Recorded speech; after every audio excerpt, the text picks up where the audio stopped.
مسلمان پر پہلا فرض نماز ہے اور روز محشر اسی کے متعلق سب سے پہلے پوچھا جائے گا۔ جہاں نماز کے دینی اور روحانی فضائل ہیں، وہیں اس کے بے شمار طبی، سائنسی اور دنیاوی فوائد اور برکات بھی ہیں۔ آج کی اس ویڈیو میں ہم آپ کو نماز میں پوشیدہ ایک ایسے ہی راز کے بارے میں بتانے جا رہے ہیں جسے جان کر آپ ضرور حیران رہ جائیں گے۔ کبھی نماز پڑھتے وقت آپ نے سوچا ہے کہ ایک رکعت میں 2 سجدے اور 1 رکوع ہی کیوں ہے؟ اللہ کا کوئی بھی کام حکمت سے خالی نہیں ہوتا، بس اللہ نے ہم پر نماز کا فریضہ مقرر کیا تو یقیناً اس میں بھی ہمارے لیے بے شمار حکمتیں ہیں۔ نماز کی ہر رکعت میں 2 سجدے ہوتے ہیں، اور ان 2 سجدوں کی حکمت کے بارے میں علماء کرام رحم اللہ تعالی علیہ یہ کہتے ہیں کہ ایک سجدہ اس لیے کہ جب اللہ سبحانہ و تعالی نے تمام فرشتوں کو حکم دیا تھا کہ حضرت آدم علیہ السلام کو سجدہ کریں تو تمام فرشتے سجدے میں چلے گئے۔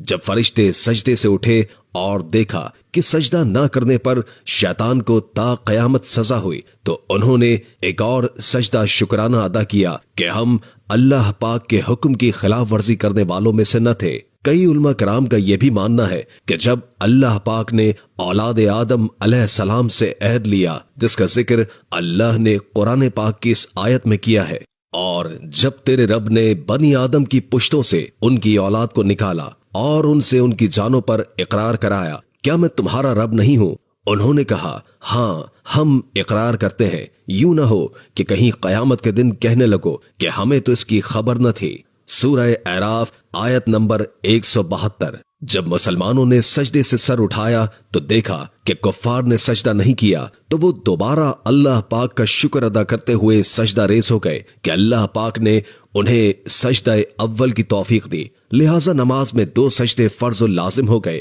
اور رکوع ایک ہی رہا۔ اب اس ایک سجدے کی انسانی زندگی میں کیا اہمیت ہے، اس بارے میں جدید سائنس کیا کہتی ہے؟ جدید سائنس کی روشنی میں انسان گوشت پوست خون اور ہڈیوں سے مرکب ایک پتلا نہیں بلکہ اس خاکی وجود کے اندر ایک نوری جوہر بھی ہے، اور ہر انسان کے اندر 3 جنریٹرز کام کر رہے ہیں۔ انسان جب نیت باندھنے کے لیے دونوں ہاتھ اٹھا کر کانوں کی جڑوں پر انگوٹھے لگاتا ہے تو ایک خاص برقی رو کان کی جڑ میں موجود باریک رگ کو اپنا کنڈنسر بنا کر دماغ کی طرف جاتی ہے اور ان خلیوں کو چارج کرتی ہے جن کو شعور نظر انداز کر رہا تھا، اور جب یہ خلیے چارج ہوتے ہیں تو دماغ میں روشنی کا ایک دھماکہ ہوتا ہے اور تمام اعصاب اس دھماکے سے متاثر ہو کر دماغ کے اس خاص حصے کی طرف متوجہ ہو جاتے ہیں جن میں روحانی صلاحیتیں مخفی ہیں۔ دوسری طرف دماغ سے ایک برقی رو ہاتھوں میں منتقل ہو جاتی ہے، اور جب دوسرے جنریٹر یعنی نفس زیر ناف پر ہاتھ باندھتے ہیں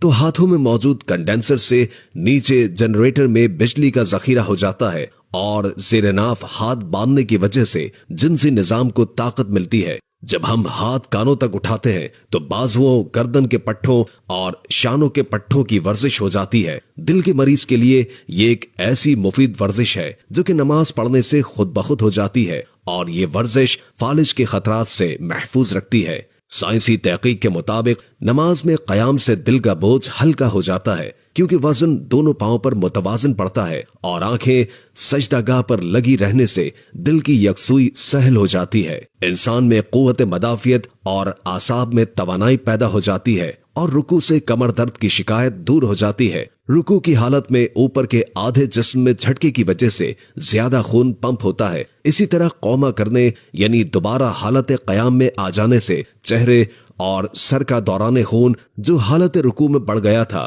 وہ نارمل ہو جاتا ہے، جس سے شریانوں میں لچک کی طاقت بڑھنے سے ہائی بلڈ پریشر کے امکانات کم ہو جاتے ہیں۔ میڈیکل سائنس کہتی ہے کہ جب نماز میں آدمی سجدہ کرتا ہے تو اس کے دماغ کی شریانوں کی طرف خون زیادہ ہو جاتا ہے۔ جسم کی کسی بھی پوزیشن میں خون دماغ کی طرف زیادہ نہیں جاتا، صرف سجدے کی حالت میں دماغ، دماغی اعصاب اور سر کے دیگر حصوں کی طرف خون متوازن ہو جاتا ہے، جس سے دماغ اور نگاہ تیز ہو جاتے ہیں۔ ایسے ہی سجدہ کرنا یعنی دونوں سجدوں کے درمیان بیٹھنا گھٹنوں اور پنڈلیوں کو مضبوط بناتا ہے۔ نماز کے اختتام پر جب ہم سلام پھیرتے ہیں تو اس عمل سے گردن کے اضلاع کو طاقت ملتی ہے اور انسان حشاش بشاش اور توانا رہتا ہے۔ ان سب باتوں کا فائدہ اس وقت پہنچتا ہے جب ہم نماز پوری توجہ، پورے ادب اور سنت کے مطابق ادا کریں اور جلد بازی سے کام نہ لیں۔